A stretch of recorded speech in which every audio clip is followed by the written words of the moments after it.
Hello, everybody, and welcome to the third installment of Pace Sports Podcast. Back. Alongside Sean O'Neill and Jackson King, I am Ronnie Romanelli. We are very, very excited to get to talk about a lot of different topics today, including NFL Week 3 picks.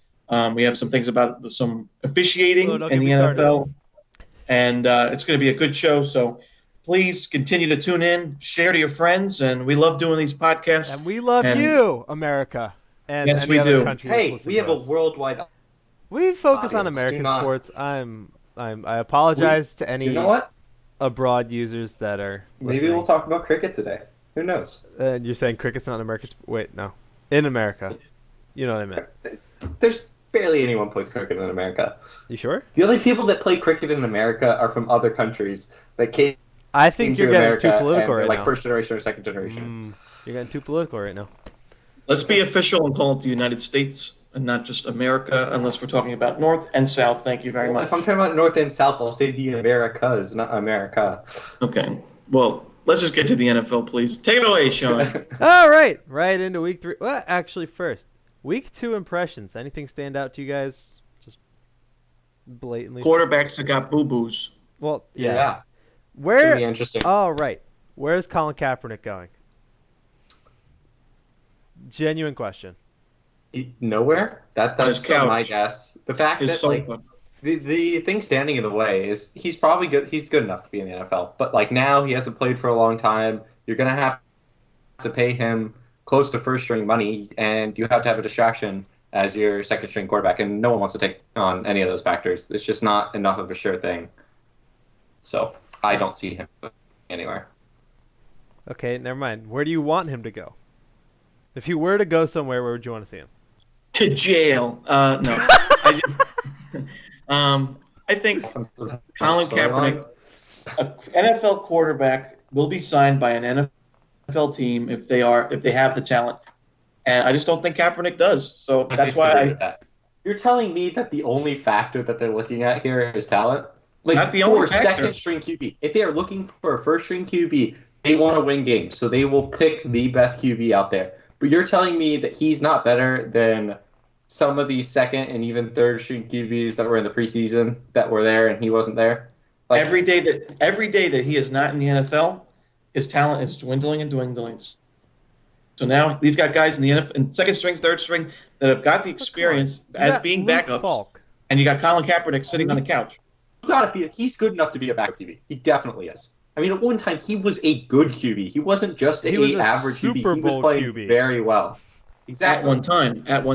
Yeah, but the decline was not like at the very least he's at a Nick Foles area right now, or he was before. And Well, yeah, he he's is. 'Cause probably they're lower both now out that right you don't now. have. It took longer. He's been out for now multiple seasons, so he's not at that level anymore. But he was at a certain point. So I don't. The situation is not. Has fun not for played anyone. since 2016. 2016. It's not worth it for an NFL team. That's what I would say. But that doesn't mean he shouldn't have been in the NFL earlier. It's an unfortunate situation. Yeah, it's very unfortunate. But anything else that stood out to you in week 2 besides boo-boos?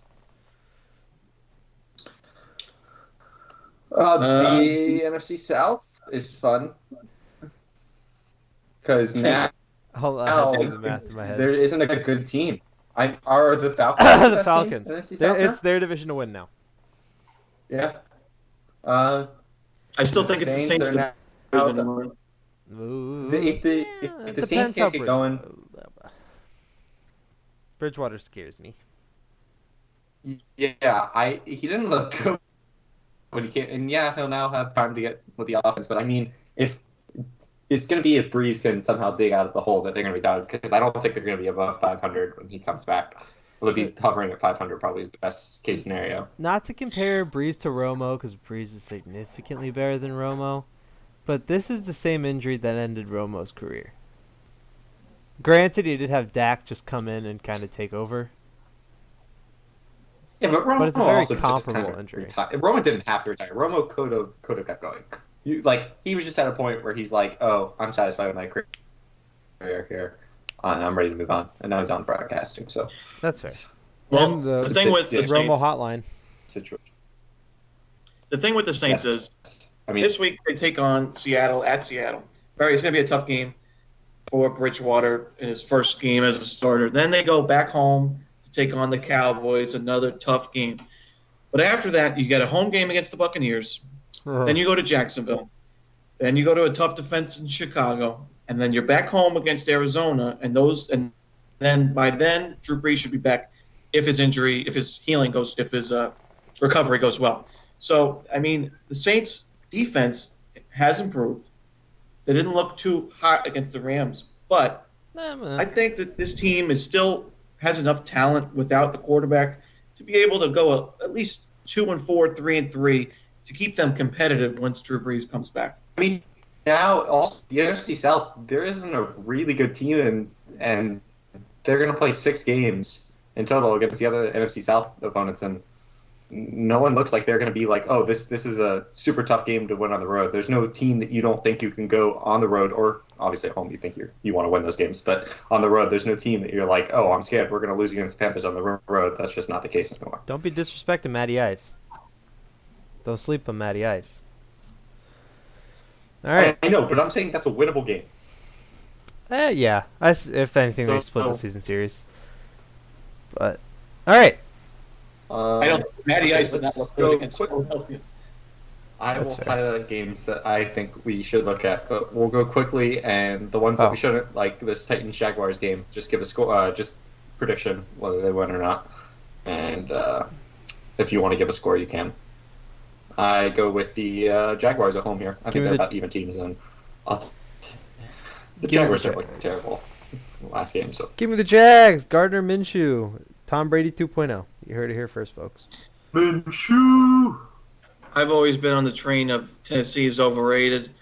I think always will be. If you're a betting man, I don't usually do this, but if you're a betting man, you want to take the Jags. Titans are overrated? Who's rating the Titans high for them to be overrated? A week 1 win at Cleveland. Everyone knows that. No, a week 1 win at Cleveland. Everyone knew that was shooting themselves in the foot. Listen, I've heard. Listen, I'm going to speak here. Like the AFC South, a lot of experts have the Titans or the Texans. I mean, a lot of experts have different teams. It's really up for grabs if you ask anybody. But a lot of people have the Titans winning the division before the season started. So that's why I still think they're overrated. I think they're one of the worst teams in the league. And I think that will be shown once Mariota gets blown up against the Jags defense. Give me the Jags. Okay. Yeah, I'll take the Jags. We all take the Jags. Okay, Bengals-Bills is another one that I don't think we need to spend a ton of time on. I think the Bills are favored here. They're at home. The Bengals looked really bad last week. So, yeah, and it's not like the 49ers, we were expecting their offense to just light up in one. So, wait, how do we get to the 49ers? Hold on. The 49ers played the Bengals last week. Oh, I thought you skipped the other game already. Bad news. And they lit up the Bengals. It's not like their offense is amazing. So, give me bad the news. Here.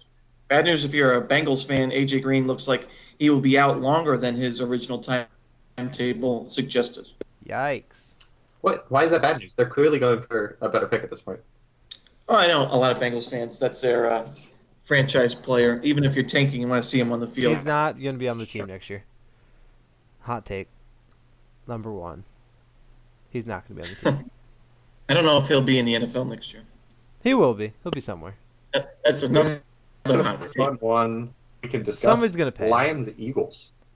I think that's going to be a sneaky good game. I like the Lions, personally. This one looks good. Also take the Eagles just because they're home, but I think it's a closer game than most people think. I think the Lions' offense looks good. Yeah, and, I don't know what happened to the Lions this offseason, what I missed, but they look good. Look, a good football team. One word. Nope. Eagles destroy the Lions in Philadelphia. This is a must-win game, and I think that Wentz and the boys take care of it, even though Wentz took a beating last game. And Deshaun Jackson's out for 2 weeks. Against Atlanta. Wide receiver doesn't change the whole aspect of the team. I know, but never want to doubt Matthew Stafford. I love Matthew Stafford. We have his whole career. We've had his whole career. We've doubted him, and he hasn't done anything. So The choke Florida. Saying he hasn't done anything is a bit much.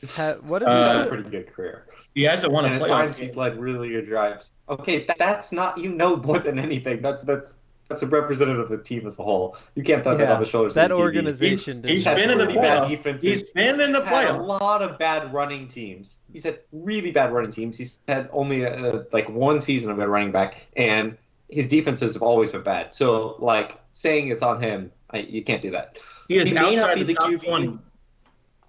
And QBs? Yes. Yes. Oh my goodness, you are wrong. You say he's not in the top 20 QB? Name me 20 other QBs that are better than Matthew Stafford. Name I me will. right now. I don't want to take up the time. Name me your 15 through 20 that you think are better. 3, 4, I can't. I'm going to name you 20 right here. 5, Tom Brady. 6, 7. Aaron Rodgers. Mm-hmm. I'll put Matt Ryan up there. Phillip Rivers. Patrick Mahomes, obviously. I can't believe I put him 5th. I'm just looking at the teams right now. So that's 5 right there. Let's go to the standings so I can realize. I counted 15 I think off the schedule this week. Lamar Jackson. Give me Lamar Jackson. When Ben Roethlisberger was playing, I take Ben Roethlisberger. Deshaun Watson by far. You've got Dak Prescott. Equal with those guys. We get it. He's about Dak he's Prescott, about 20. Carson Wentz, Kirk Cousins. No. He's Whoa. the QB. Whoa. He is better than Kirk Cousins. Drew Brees. Wait, no. Cam Go back Newton. to Kirk Cousins. You're going to give me an argument right now. Okay, and not Cam Newton right now. And you're telling me Kirk Cousins is a better QB. You'd rather have him out there right now than Matthew Stafford. Last time I checked, he actually won a He's had playoff one game. of the worst passer ratings this. He's been terrible this year. This year it's been He's 2 trusting games. the rushing game. He's trusting the rushing game. Dalvin They look Cook bad is the number 1 running back lately in the league. against Green Bay. Dalvin Cook is the His number 1 accuracy running of back. passing is so bad. He's in the bottom 4 in accuracy of passes. Anyway. 2 picks. Matthew Stafford, 2 picks against the Chargers last week. Because he's trying to carry his team on his shoulders. And he doesn't have that good of a wide receiver core. He's around 20. Statistically, he's around 20. Yep. I think he's top 15. And I think he's close to the top 15. He can make an argument for number 15. You can make an argument that he has the best arm in the NFL. Like the best arm strength. That's Mahomes. I would not make that argument. No, he has better arm strength than Mahomes. Josh Allen has better arm strength than Matthew Stafford. He's close to Josh Allen. Josh Allen has better than I think Mahomes do. Anyway, next game. Go ahead. Eagles win. Good. Let's move on. And Patriots win. Let's move on. No. I have a little stat here because I knew you were going to say, whoa. No, I'm talking, you're not. I'm talking, you're not. Nope, the previous week, you talked about the Dolphins winning against the Patriots. Oh, yeah, we forgot about that. So we got to go back to that. Because I look like a genius if I say that and it comes true, all right? Hey, wait a second. I want to come back. Now you look like an idiot. What was the final score? I know what it was, but I want you to tell me what it was. A little. Was it a shutout? I think it was 43-0. Yep, I think it was something 43-0. like And what did I predict? I'm trying to find it. I wrote it down right here. 45-3. You know how close I am? I'm so good at everything. 43-0. I put 45-3. I gave the Dolphins 3 points. I shouldn't have done that. All right. Anyway, to to this Jets-Patriots situation. There's a little stat I found on Twitter today. I know this is your team, but No. Listen, I found this little stat on Twitter today. Like I'm talking, you're not. Okay? All-time leading career yards per pass attempt among QBs selected 199th overall. Number 1, Luke Falk, 7.92 yards. Number 2, Tom Brady, 7.53 yards. Give me the Jets in a narrow victory over the Patriots. A narrow.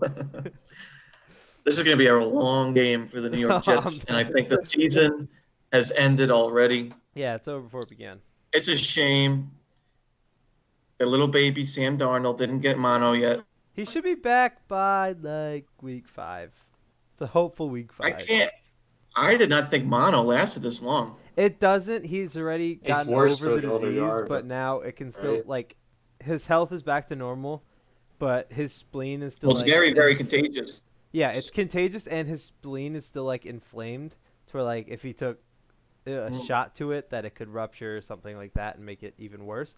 But as far as the actual illness goes, he's pretty much over it. Now he just has to make sure it's fully out of his system to make contact with other people. How lucky are you to be a Jets fan? He's off house arrest. He's living large. Anyway, okay. Jets in a narrow victory. Let's keep going. We move on now that we're done with this. Patriots win that one big by 30 points. I'll give you a score because I'm feeling good about this. I will give you a score. It's going to be 38-3. Hey, you gave me some points. I was going to go 32. I was going to go 35. Take a weird score. Maybe a safety in there. Who knows? Give me 20-18. Jets win. No. We don't have to spend a lot of time on this. I think the Vikings are favored at home versus the Raiders. The Raiders. Don't count them out. No, I'm kidding. Don't never count out John Gruden, but I will this week. Yeah, me too. Vikings. Chiefs at Ravens. This one's going to be fun. The game of the week. The two early MVP candidates. Yeah, high school. I think Pat Mahomes. I don't care. Week, but I don't. Who else? The Cowboys and Dolphins, clearly. It's the game of the week. Texans Chargers, maybe. But I think this is the game to watch this week. Two early MVP candidates going at it. I don't think the Ravens' defense really matters here because defense doesn't matter against Pat Mahomes. You just need a better offense. He's too good. Though the previous year they did pretty well. I mean, by all accounts, the Ravens have looked. I know their competition hasn't been, but they've looked very good this year. They've been good in literally everything. They've been good in rushing. They've been good in passing. They have defenses. Show me Lamar Jackson against a good defense. There hasn't been a single aspect of the game that's working. I want Lamar Jackson against a good defense. We are going to see that this week. The Chiefs aren't really a good defense. We're not going to see that till November. No, October 20th they have Seattle. Maybe that... Because for now they got the Chiefs, Browns, Steelers, Bengals. They're just going to light them all up. Then you got Seahawks, Patriots.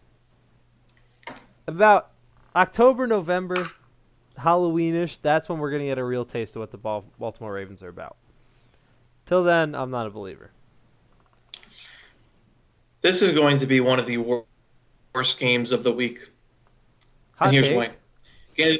Kansas City is going to roll through the Baltimore Ravens. It's not going to be pretty. I'm not sure if Kansas City will lose a game all season. And they're certainly not going to lose this game. It's going to be ugly. I don't think the Ravens played as well as Jackson may have suggested against Arizona. Arizona could be one of the worst teams, if not the worst team in the league. And they squeaked it out at the end at home.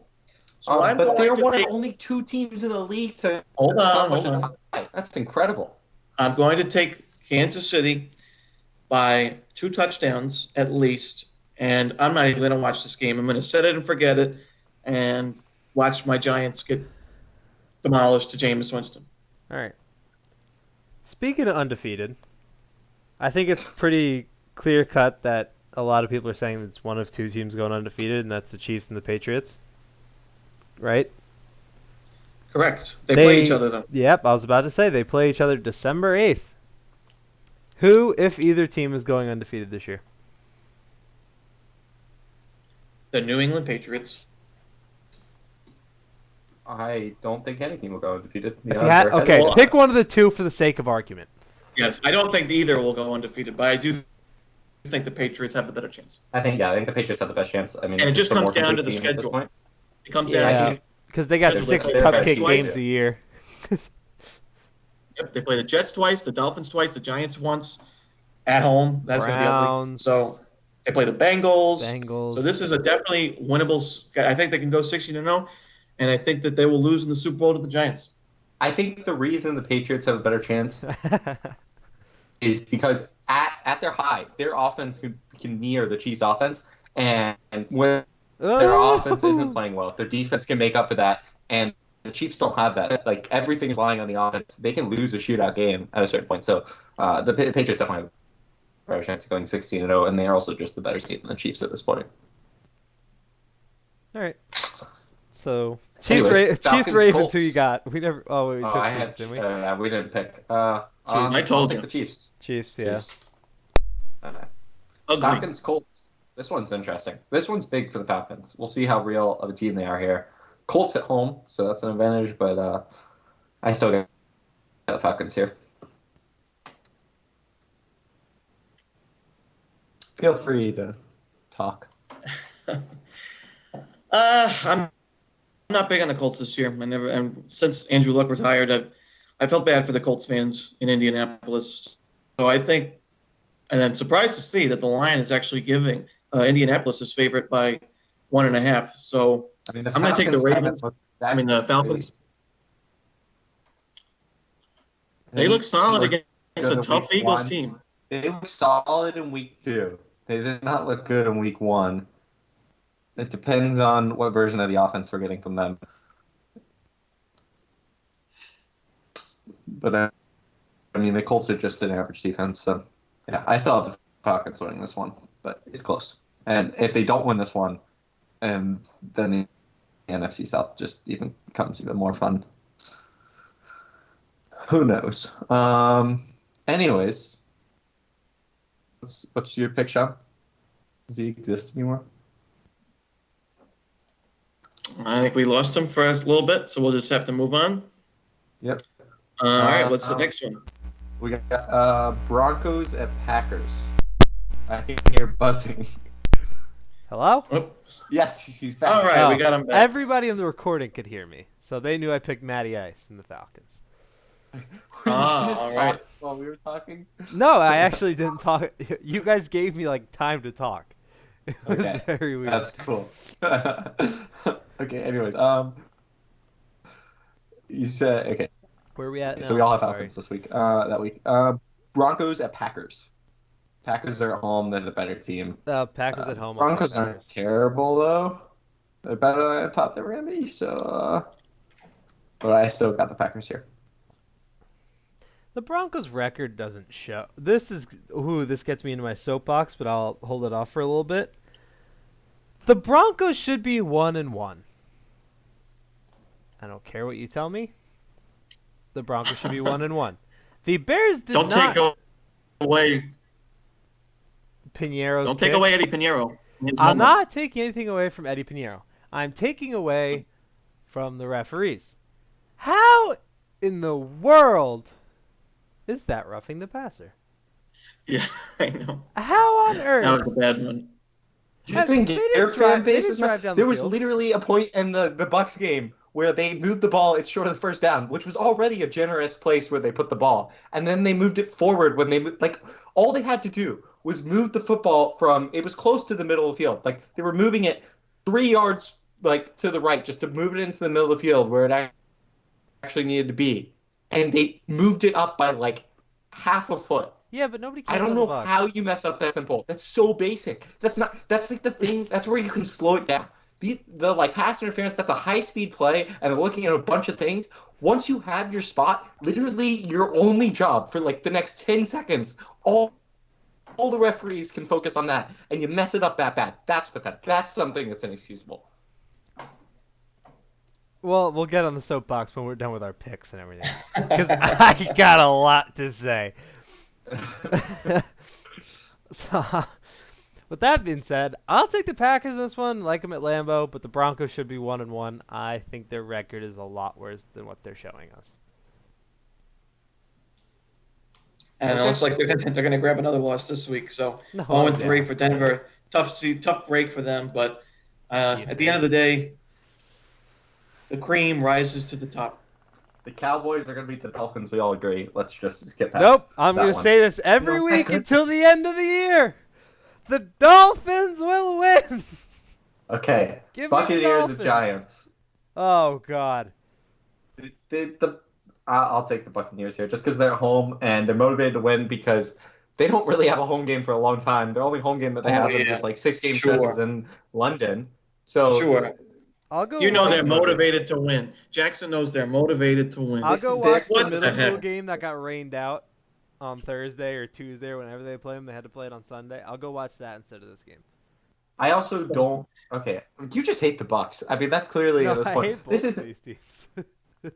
yeah, but you're okay with the Dolphins? Yeah.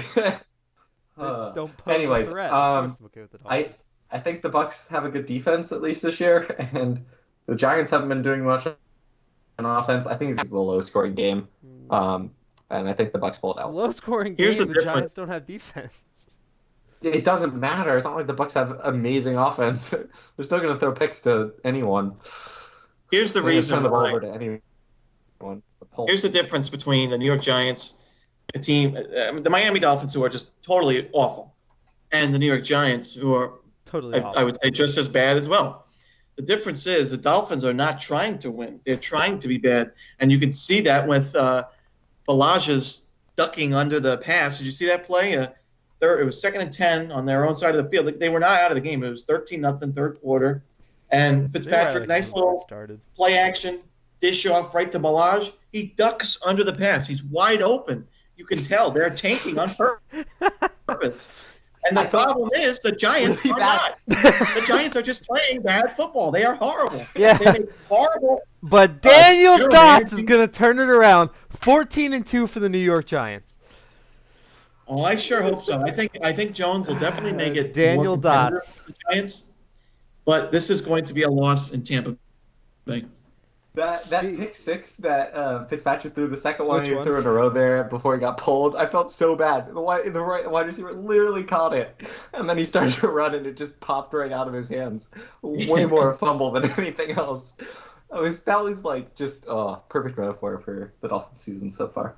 Speaking of the Dolphins, you see the percentage to win is 100-0 in that game? Oh, wow. The Cowboys have 100% to win. Like you always see 99-1. You never see 100. So the fact that just rounding up, so I'm guessing that it's above 99.5, which seems about right. 114%, something like that. I think the Dolphins have a better chance of not winning a game than the Patriots do of going undefeated, though. No, the Jets and Dolphins are going to split the season series. No. Yeah. No, the Jets will win. Sam Darnold should be back in time, so I think the Jets will still beat them. I don't believe in the Jets. The Dolphins look really bad. They look bad. They're playing bad. There isn't a single positive thing about the Dolphins. They just lost their best player. Traded away their best player. Yeah, they just got rid of. So like, they got worse. Somehow they've gotten worse. Yeah. So, anyways, what's next? Well, picking the Bucks there. Panthers at Cardinals. This is another game that like you're worried. I want to see Kyler. This is where I think we're going to see 4 quarters of good Kyler Murray. I want to see it. The Panthers, Kyle Allen, don't sleep. But I want to see some Kyler Murray. It's about, I mean, I'm saying this 3 games into the season, but I want to see it. Just so much hype with him and Cliff Kingsbury with their offense. I want to see it. This is the game that Cam Newton bounces back, takes down Arizona, and the season has begun for Carolina. You mean Kyle Allen? Cam Newton. Kyle Allen. This is the game Christian McCaffrey blows up. The Panthers take down Arizona in Arizona, and they spoil. This is not their home opener. They played home in their first game, but they spoil Week 3 football for Arizona fans. Their home reopener. Home reopener. The tie doesn't count. All right. Okay. Give me the Panthers. Next game on the docket is the Steelers at 49ers.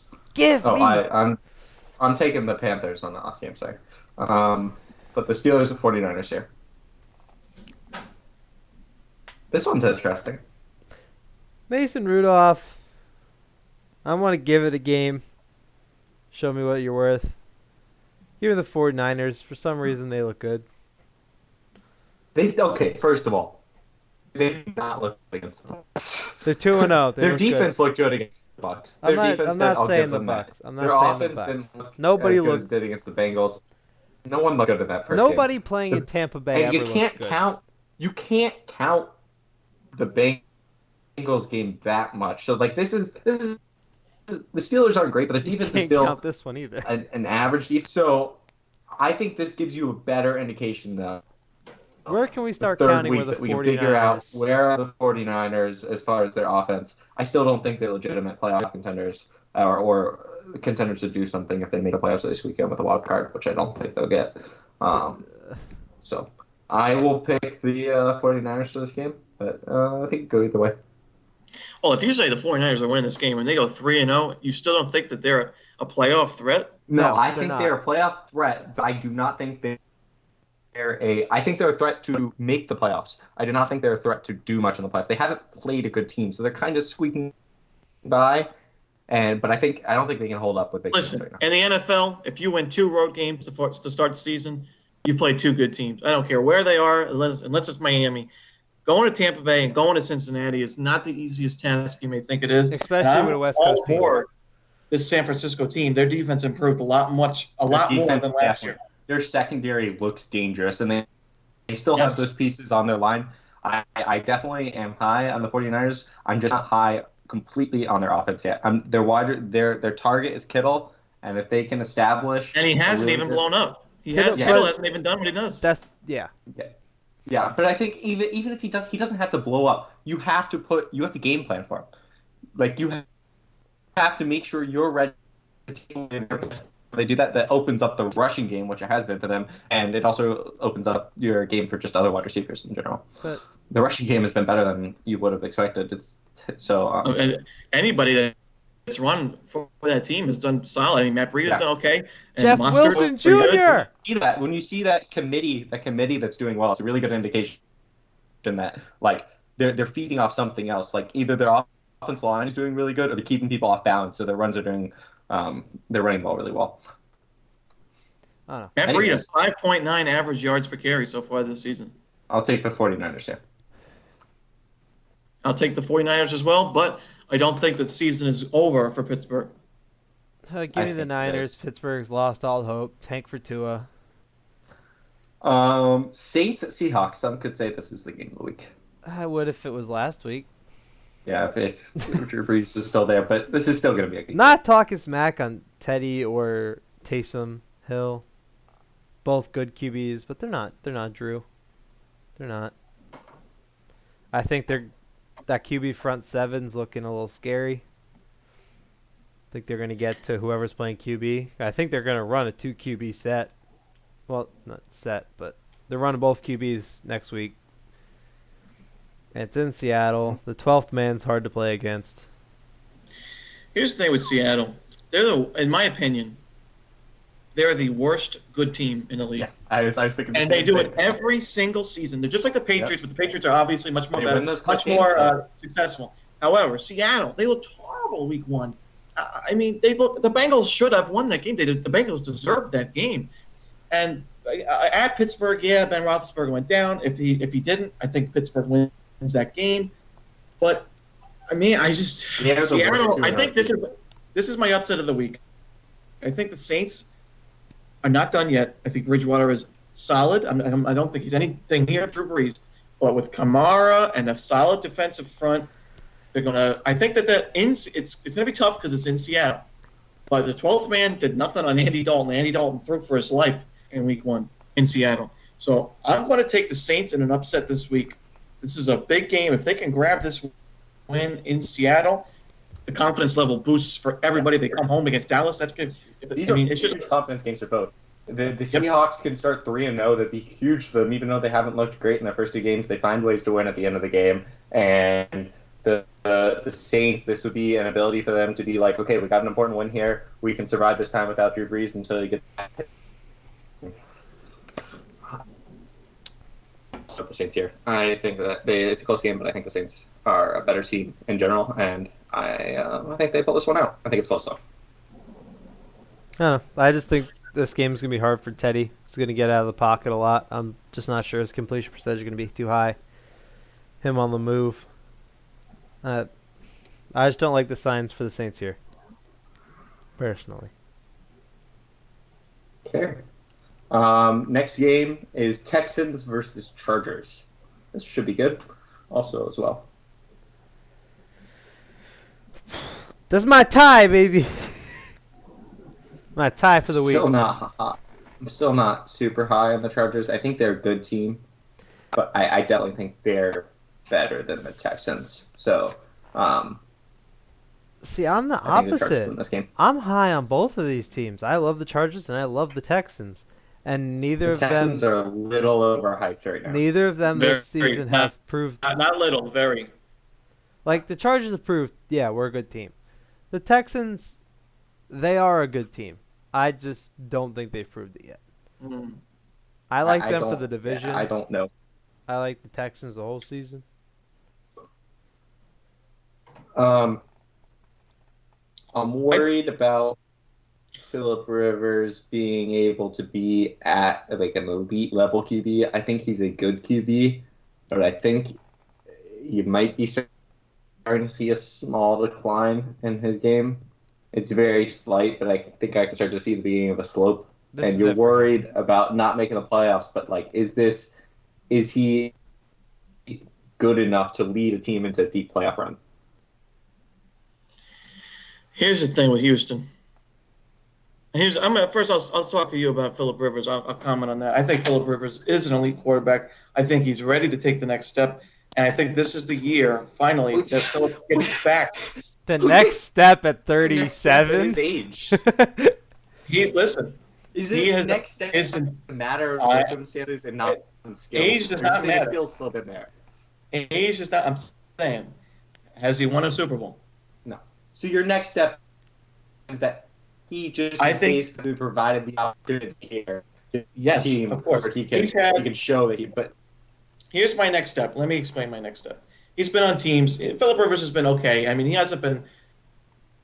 He's been above average. He's been an above average quarterback, but he hasn't had the team ever since. I think 2008 or 9, where they made to the AFC Championship. Rip my Jets. Yeah. Against Mark So, Franchise.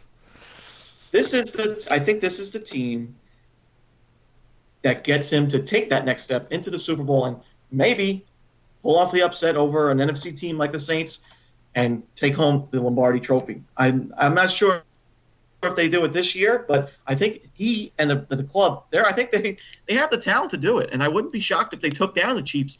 They know that team very well, and they beat them last year once. Patriots.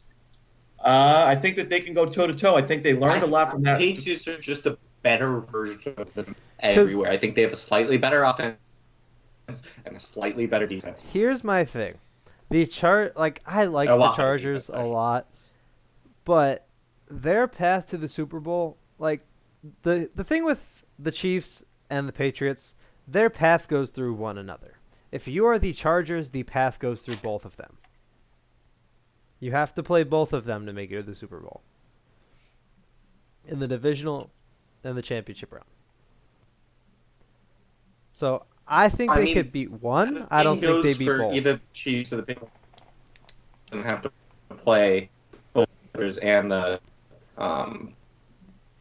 Patriots or the Chiefs. So like one of them's gonna have to play both of them. You can look at it that way too. One of them is gonna get off easy, and they're just gonna only play one good team. I'm not big on Houston this year. I think that Anyways, I think the Chargers. we've seen Houston.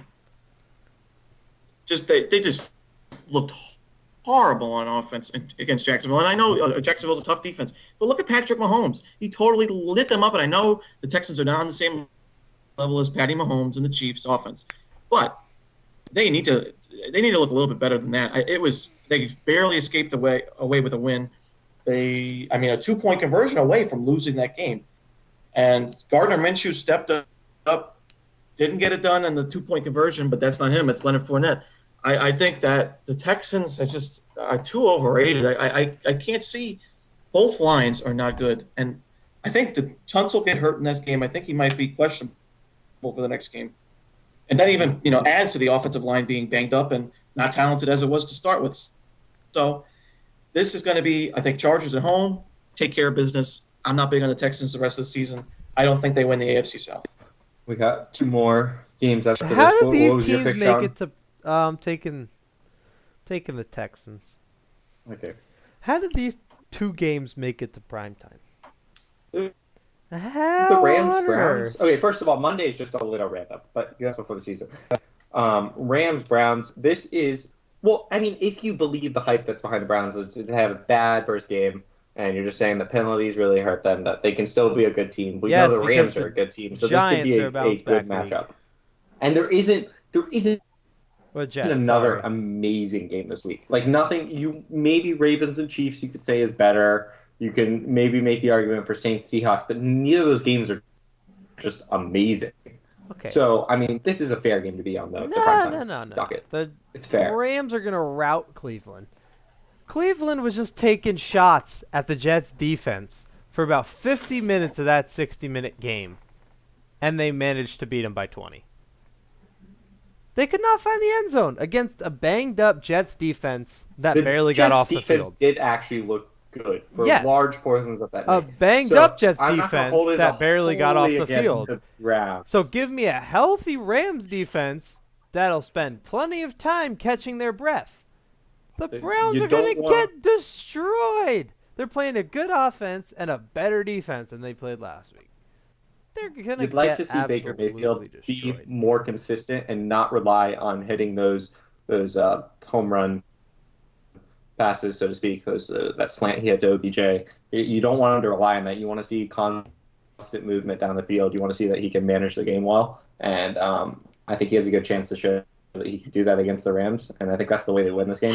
Rams defense is good enough, and if they don't play good enough, then the Rams offense is good enough to put up a lot of points. So he needs to have a solid game. No, absolutely Baker needs to have a solid game. He needs to shut some people up that have been talking crap on him for the past 2 weeks now. But that Browns defense can't stop a Pee Wee football team. Luke Falk, who got signed 8 hours before the Jets game. He got signed 8 hours before that game, and he put up 8 yards per attempt, went 20 for 25.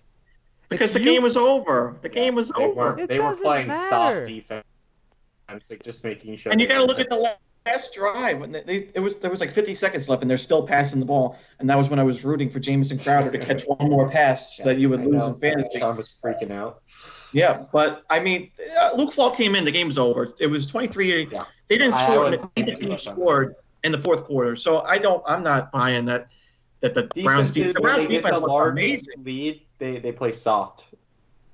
And they still did. It's not like the Jets did anything offensively in that game. They had 4 sacks. Myles Garrett had 3 of them. So he also jumped off sides 18 times. I'm just saying he needs to time his takeoffs a little bit better. Rams go 3-0. No, definitely. I think the Rams win, but it's going to be closer than some people may think. And I wouldn't be shocked if the Browns won. It's a home game. I wouldn't be shocked. Give me the Rams by a good margin. At least I won't be watching this game. Bears at Redskins. It should be a kind of low score. Eddie Pinheiro was my favorite player in the league. So let's see what we got here. We're going to get a Bears defense that's going to shut down the Redskins. The Bears offense has just looked abysmal. The Bears defense has looked good, even having to deal with the abysmal offense and the ball keep getting traded back and forth and having to go out there without a breather and also not really feeling like you have a reason to go out there because the offense isn't going to do anything when you get the ball back to them. To be fair to the Redskins here, I think they're the best 0-2 team in the league. I would say so. And how they've looked the past 2 weeks. Oh, yeah, Carolina. What about Pittsburgh? 0-2. Pittsburgh's 0-2. See, I put them above those two now just because their star QBs are gone. Ben's out and Cam's out. Give me a week with their backups, and then they can. Cam was playing like a backup QB anyways, and those 2 games were close. Yeah, 0-2. I think the Redskins are the best 0-2 team in the league. I disagree. I don't. The Redskins. I'm letting you know, Cam Newton is going to play this week. This may be one of the worst defenses against one of the best defenses. And it's definitely one of the best defenses, but it could be one of the worst defenses other than the Dolphins. And I think that this is just a stupid game in every single way. I don't know whether it's going to... I think the Bears either barely win, or the Redskins. I think both teams don't put up a lot of points, even though it's like one of the worst off. Not only is it's like one of the worst offenses against one of the best defenses, and one of the worst offenses versus one of the worst defenses. It's just everything's bad about this game. Oh. It's going to be a sleeper. It's going to be a slumber party for both teams, I think. I think the Redskins take the W. I think the Redskins have a very good chance of winning here. I think the Bears win. I think Trubisky figures out this defense because they're not. It's like when Trubisky doesn't have to do a lot, which he's not going to have to do a lot here. He'll play well, and I think he'll do that this game. So give me the Bears. Yeah, that sense. Now we're done with football. So that's cool. Box time. Let's. You want to do something before we do soapbox, and then if you're gonna to mention football? baseball, no one cares about baseball. No, we can skip baseball. If you want to go to the NW, the Reign FC play the Utah Royals tonight at 10. This is the number 4 team in the standings versus the number 5 team. The top 4 teams get in, and so. Are we talking about the WNBA tied or the points. NW? No, the NW style. Oh. So the soccer. And these are the number 4 and number 5. So the winner of this has a very good chance to make the playoffs here. So this is like about as big as a regular season game can get. Last time they played, the Reign lost to the Royals 3-1. And the Royals don't know whether they have Kristen Press or not. She's hopeful. I don't know what they use, but she's about 50-50. They also without Kelly O'Hara on the back line, and so really they're very short-handed. If they don't have Kristen Press, it's not looking great for them, and they need to win. All right, soccer expert, are we looking at a good game tonight? Yes or no? This is going to be a good game. Okay. And if you enjoy find soccer, a way to watch it, you should watch it. It's at 10 o'clock. Soccer's fun. Which the podcast should be out by then. So if you, it will be out by then. It's going right when we're done here. Yeah. If you watch it and then you get to this point, and it's like 10 o'clock, and you're like, "What am I doing?" It should be. It should line up perfect. It should be a very good game. Podcast soccer. Bang bang. Yeah. All right. The atmosphere should be good for this game. If I had to pick a key player, you just don't want me to get on my soapbox, do you? Becky Sauerbrunn. She has to man the back line without Kelly O'Hara. She's the back line for the U.S., and she's going to need to have a big game. And I think if they want to win, the Royals are going to have to keep this a low-scoring game. But my prediction is the Reign FC will win this game, and they end up taking the playoff spot. All right. Sadly. Go Reign. I think the Utah Royals are a better team when they're healthy, though. All right.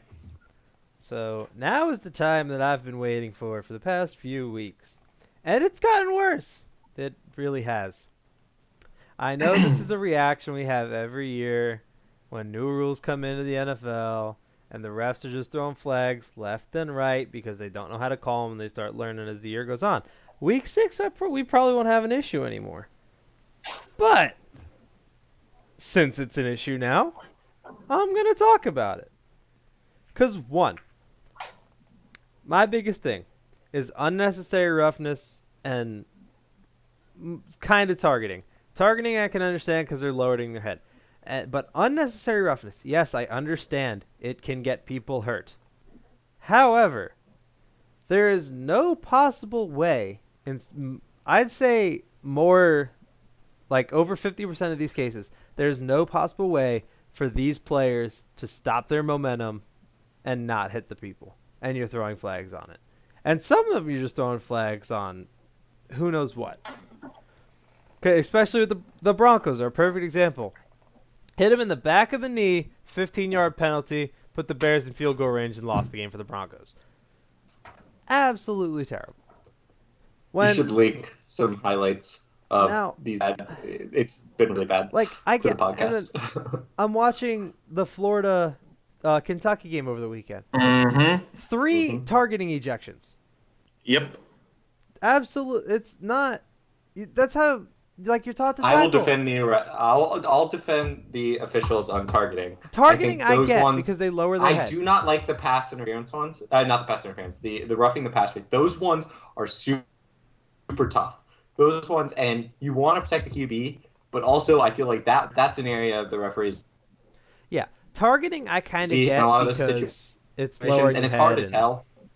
stuff like that. It's But worsened by the QBs bringing out their best soccer act because they're doing that now because they're getting rewarded by doing it. The more they flop, the more they have a chance, and you don't want to see flopping, and you're starting to see it with the QBs because it's a way they can draw a penalty, and those are big shifts and drives. So like if you can get it, they're going to do it. It's no fault of them, and you want to protect them. It's I am all for protecting the player. I completely understand it. But when it's something that can't physically be changed, like it defies the laws of physics to not hit the person, you have to let it go. There's no way, because again, I'm not saying this because I'm a Jets fan, but it's a good example. Baker Mayfield was scrambling out in one of the plays last week. Jamal Adams is coming full speed across the formation, and Baker Mayfield throws the ball as Jamal Adams is taking his last step to hit him. Jamal Adams hits him because he can't change direction, and he gets a 15-yard penalty out of it. I'm still gonna slightly side with the referees here. This is incredibly hard to tell in real time. Like these guys, in general, we do not give officials and umpires enough credit for what they do. Not only, and this is something that's always annoyed me in baseball. These umpires, they spend their whole time training to come up and make these important calls, and then they also have to deal with just like a verbal assault from both sides. Like their specialty is not dealing with verbal assaults. Their specialty is supposed to be calling the game, and we can just like treat them like they're not humans. Like that wouldn't be acceptable in any other social setting. That's not what I'm you saying. Can't just yell at a That's not person. at all what I'm saying. But like it's such a tough job and such a thankless job for someone where like who wants to grow up and be an official? Who thinks about that? Like there aren't a lot of people, so you're not getting something where you're going to have the best officials out. There's only a limited supply, and those people are doing the best job that they can, and it's incredibly tough. No. So I understand the criticism, but you do have to sort of lean that this is a tough business. I'm not condoning verbal assault on referees, and I understand how tough their job is. But all I'm saying is like even this is just a certain like I'm just saying the roughing, the unnecessary roughness, just like from a physics standpoint. If you go from just like an actual standpoint, like I know everybody's gonna keep saying, "Oh, the Saints are getting hosed by the refs. They keep getting calls, especially against the Rams, whatever." But in any situation, just don't. I think a lot of the times they end up defaulting to throwing the flag or blowing the whistle. And I think more times than not they need to default to just letting it go. I think that's more or less the issue. I think the Saints would disagree on that pass interference last year. Well, they didn't call a flag on that. I'm not saying that on this case because that was just a blatant like missed call. Like that, I don't know. Yeah, I know. I can't argue on that one. But I'm saying like Cam Jordan picking up that fumble. It's super tough. In 95 out of 100 football games, the referees aren't going to blow that dead. It should be 100 out of 100. It really should. If you have like, just don't blow it dead. Let it play out, and then that's what we have review for. You can't review things the other way if you blow it dead. I'm going in that circumstance. So you have to let a lot of that stuff go. And if you're gonna review pass interference, why not review any of these other unnecessary roughness calls and that stuff? You review. Because you review targeting, you review pass interference. Let's talk about the larger reviews and just in sports I in general. That's a good pivot. Can I just give a little statistic before, like with the refs throwing flags? Holding is up 66% than for this point last year. There's been way too many holding calls that just stop games, slow them down, back up momentum, lead to a punt, blah, blah, blah, make game boring. I think something like to fix this, I wouldn't say stop. The holding happens every play. When it's blatant, call it. I get it. But holding happens every play. But why isn't holding a 5-yard penalty like offsides is? Why is it 10? Because it's not that much of an infraction. Offsides is a play that never happened, and it's like a offsides thing before. Is a free play half the time. It should be 10 because saying like, oh, I rather hold here and he only takes a 5-yard penalty than give up the sack that's like 7 or 8 yards. It's supposed to be like, otherwise they would be like, oh, it's better to not give up the sack and just tackle the guy from behind. So we only lose 5 yards instead of 10.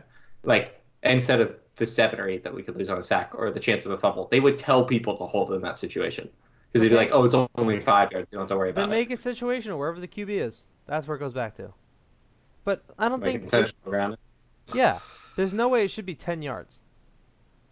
Yeah, then they also have to mark where the keep is, so that's a little more complicated. 10 yards is too harsh of a punishment for holding. But okay, now we can get to... This is also, I think pass rushers are getting better, and offensive linemen aren't necessarily getting better. So it's not necessarily the referees, it's just more people are actually holding this year. We don't exactly have you can't really get data on holding because it's a subjective call, and they don't call certain holds, and they do call other holds. So you don't know. It's hard to tell. Generally, if it's between the shoulders, they're not going to call it. Real holds, yeah. But to the pivot of the larger thing as to why we don't do the have reviews on basically everything. You gotta have pace of play at some point. I mean, this is the I think it's the worst area for sports where you are trying to mix automation and then also have real people doing calls, because when you do that, they have to confirm with each other, which leads to a longer time. So you want to either be all in on the human call as much as you can be, or all in on the automation call as much as you can be, so you don't have to have the two sides convert with each other. That takes time. Anytime you have to have the actual call and the call of other people, that's going to take time. This is also where I disagree. You want to find them. I think you put more human into it, because instead of the field referees going over to their little TV, putting their headphones on, putting the blanket over their head so they can focus on the little screen, have somebody do it for them. The main ref wears an earpiece, and they get that call, bang bang. Somebody should be watching it as it's happening. Baseball too. Why does the person involved in the call on the field, there's no way that they do not need to give input into this. Yeah. The cameras have better views than they do. It should just be the cameras at that point. The call on the field is whatever the call on the field is. Then it should be. Someone should instantly be telling them what's wrong. Whatever it is. Because he doesn't need to make decisions at that point. Let the people wherever in whatever office they are. It's their decision at that point. You're just slowing down the game by having to use the referee or the umpire in whatever sport it is. Use them as you see judge. The announcers bring on Gene Steratore every time there's something being reviewed. He has to answer the question in about 5 different ways just to occupy enough time for the refs to give you an answer. He's oh, that was pass interference. Okay, if you watch again, you see he did stick his arm out and hook the guy. If you see here, he was touching him and wasn't looking at the ball, so it's pass interference. He he'll start saying it in other languages if the refs take any longer. Because it's all about pace of play, and pace of play is just slowing down more and more. I think the reviews in baseball have been down in time this year, and they've been a lot faster, but reviews in baseball are very easy. Because they are literally just, this happened or this didn't happen. There's 2 outcomes. Where in football, there's so much subjectivity in both footballs, like soccer too. You don't stop is this a foul? Somebody can be reviewing every call during the game. Yeah. A challenge shouldn't take more than 30 seconds. Somebody should already tell them. That's what they do. That's what they have in soccer now. I mean, they'll alert you if there's something, and then they'll alert the referee, and then they'll tell him to stop the game. So I don't understand why challenges exist. That doesn't make any sense to me. Why do they have to? No, someone should just initiate the thing if they think there's a chance. It shouldn't be a challenge. There should be no reason that a challenge flag ever has to be thrown. We should just have, this play is close because we can tell it's close and we think that the result may be different. We're going to do that. That they should be looking at every play. There should be no need for challenge flags. It's because the refs aren't looking at every play. And they're just trying to keep the pace of play going, but then they stop. There should be someone looking. There needs to be 2 sets of refs. There should be a set in the box. People dedicated to telling whether we should look at this play and on every play, not just scoring plays, not just turnovers. Looking at every play. Every play, and there should be need for challenges. And then hopefully those people get very good at their job where they're able to identify where there's a possibility for an overturn, and we can do that quicker because they're already looking at it before there doesn't have to be a stoppage. They're already looking at it in between plays, so hopefully they can limit the amount of time there. And you're worried about pace of play, and no one likes sitting I through disagree with the challenge. challenges thing because it's part of the sport, but there should just be somebody here. No. Here's the thing. The sport I don't think like when you're getting down to, I think it's just somebody should be right. There should be a group of people in the box watching every play after it happens, and if the call is wrong, they should have it ready to go to the head referee on the field and tell them that it was wrong. But I don't think because here's the thing. I don't think if everybody's gonna let it slide, then you let it slide. But when it comes to the circumstances where people aren't letting it slide, that's when there needs to be an answer ready instead of the refs taking up 3 minutes of the time, just slowing down the pace of play, and effectively giving each team a timeout to replan what they're going to do as well. They need to. You can give them a challenge flag. You just have to also be able to look at it yourself. Like, only make them throw the challenge flag if they think for some reason that they know better than the people looking at it to see if there's a review. Like, they can still challenge something, but like the booth should also be ready to initiate any challenge. Well, I think it just goes back to this can't football. It should go back to the normal rules of all scoring plays we review. If it looks like they were out of bounds, we're going to review it.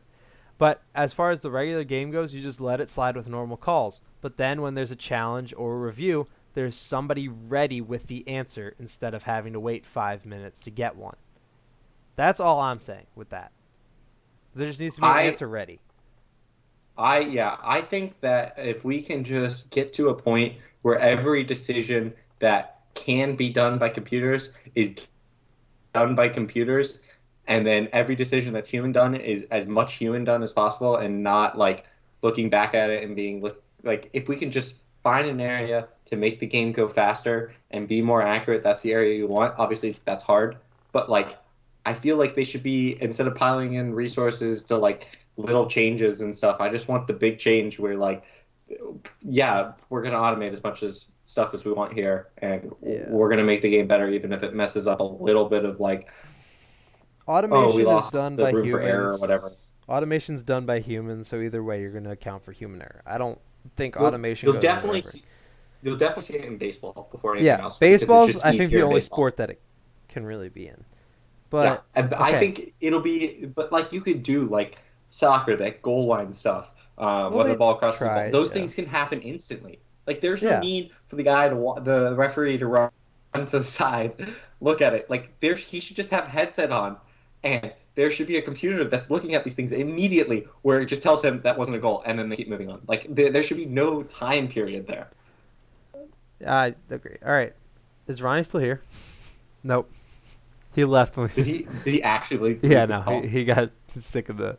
I was gonna ask him if he had anything to say, but I guess that means I'll do the outro today because I think that's about all she wrote. We're a little over an hour, so I think we'll call it there. Thank you everyone for tuning into the Pace Sports Podcast once again. Like we said last week, we are gonna try and get 2 a week, so expect one Friday night or Saturday morning. Hopefully, we're gonna try and record it Friday. Expect one Friday night or Saturday morning before college football starts. That's probably gonna be our main focus. We love our football here at Pace Sports. We should say something and see if Ronnie watches the end of this.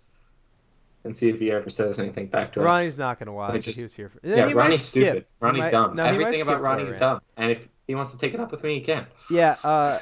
If we have enough viewers to leave comments, tell Ronnie that any questions? Leave recommendations, questions, whatever you want. Questions. But what should we? Yeah, just put in the comments if you're still listening that the Islanders suck. Yeah, that's all we need from you. Or the Giants. But no, we all know the Giants suck. He'll agree with that. But the Islanders suck. Tavares is the best player of all time, and that him leaving the Islanders was a really good choice for him because he could leave a terrible organization. 2 words: Islanders suck in the comments, please and thank you. As much as possible. all caps, lots of exclamation points. And with that being And, said, next time we should talk about the whole Ramsey thing and players yeah, we'll asking for probably get into trades. player controversy last time. I just Yeah. need to get this stuff off my That's chest. I feel yeah. relieved. Anyway, with all that being said, Hey Sports Nation, is that what we're going with? Why not? For now, Pace Sports Nation. It's been a pleasure. Peace out.